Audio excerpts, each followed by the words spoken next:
Évangile de Jésus-Christ selon saint Luc, chapitre 10. Après cela, parmi les disciples, le Seigneur en désigna encore 72, et il les envoya deux par deux en avant de lui, en toute ville et localité où lui-même allait se rendre. Il leur dit: La moisson est abondante, mais les ouvriers sont peu nombreux. Priez donc le maître de la moisson d'envoyer des ouvriers pour sa moisson. Allez, voici que je vous envoie comme des agneaux au milieu des loups. Ne portez ni bourse, ni sac, ni sandales, et ne saluez personne en chemin. Mais dans toute maison où vous entrerez, dites d'abord: Paix à cette maison. S'il y a là un ami de la paix, votre paix ira reposer sur lui, sinon elle reviendra sur vous. Restez dans cette maison, mangeant et buvant ce que l'on vous sert, car l'ouvrier mérite son salaire. Ne passez pas de maison en maison. Dans toute ville où vous entrerez et où vous serez accueillis, mangez ce qui vous est présenté. Guérissez les malades qui s'y trouvent et dites-leur: Le règne de Dieu s'est approché de vous. Mais dans toute ville où vous entrerez et où vous ne serez pas accueillis, allez sur les places et dites: Même la poussière de votre ville, collée à nos pieds, nous l'enlevons pour vous la laisser. Toutefois, sachez-le, le règne de Dieu s'est approché. Je vous le déclare, au dernier jour, Sodome sera mieux traitée que cette ville. Malheureuse es-tu, Chorazine, malheureuse es-tu, Bethsaïde, car si les miracles qui ont eu lieu chez vous avaient eu lieu à Tyr et à Sidon, il y a longtemps que leurs habitants auraient fait pénitence avec le sac et la cendre. D'ailleurs, Tyr et Sidon seront mieux traités que vous lors du jugement. Et toi, Capharnaüm, seras-tu élevé jusqu'au ciel? Non, jusqu'au séjour des morts tu descendras. Celui qui vous écoute m'écoute, celui qui vous rejette me rejette, et celui qui me rejette rejette celui qui m'a envoyé. Les 72 disciples revinrent tout joyeux en disant: Seigneur, même les démons nous sont soumis en ton nom.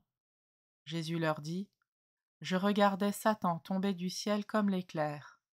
Voici que je vous ai donné le pouvoir d'écraser serpents et scorpions, et sur toute la puissance de l'ennemi. Absolument rien ne pourra vous nuire. Toutefois, ne vous réjouissez pas parce que les esprits vous sont soumis, mais réjouissez-vous parce que vos noms se trouvent inscrits dans les cieux. À l'heure même, Jésus exulta de joie sous l'action de l'Esprit Saint, et il dit: Père, Seigneur du ciel et de la terre, je proclame ta louange. Ce que tu as caché aux sages et aux savants, tu l'as révélé aux tout-petits. Oui, Père, tu l'as voulu ainsi dans ta bienveillance. Tout m'a été remis par mon Père. Personne ne connaît qui est le Fils sinon le Père, et personne ne connaît qui est le Père sinon le Fils, et celui à qui le Fils veut le révéler.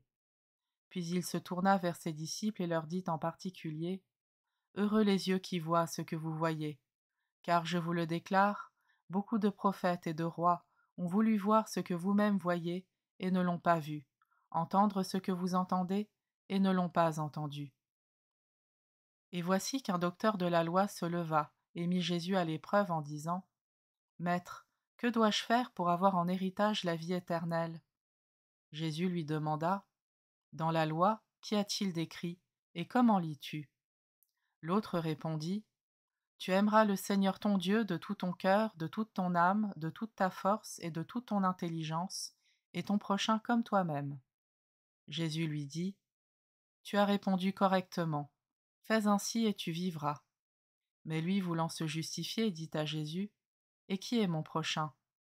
Jésus reprit la parole: Un homme descendait de Jérusalem à Jéricho, et il tomba sur des bandits.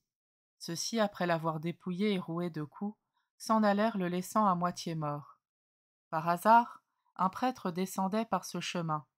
Il le vit et passa de l'autre côté.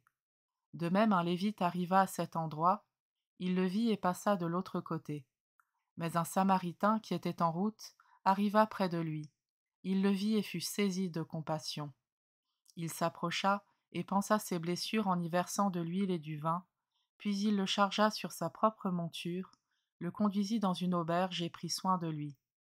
Le lendemain, il sortit 2 pièces d'argent et les donna à l'aubergiste en lui disant: Prends soin de lui, tout ce que tu auras dépensé en plus, je te le rendrai quand je repasserai. Lequel des trois, à ton avis, a été le prochain de l'homme tombé aux mains des bandits? Le docteur de la loi répondit: Celui qui a fait preuve de pitié envers lui.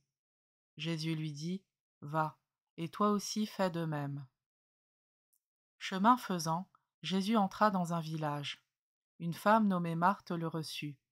Elle avait une sœur appelée Marie qui, s'étant assise aux pieds du Seigneur, écoutait sa parole.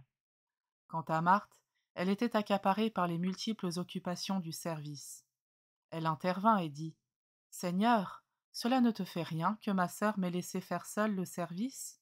Dis-lui donc de m'aider. » Le Seigneur lui répondit, « Marthe, Marthe, tu te donnes du souci et tu t'agites pour bien des choses. Une seule est nécessaire. Marie a choisi la meilleure part, elle ne lui sera pas enlevée. »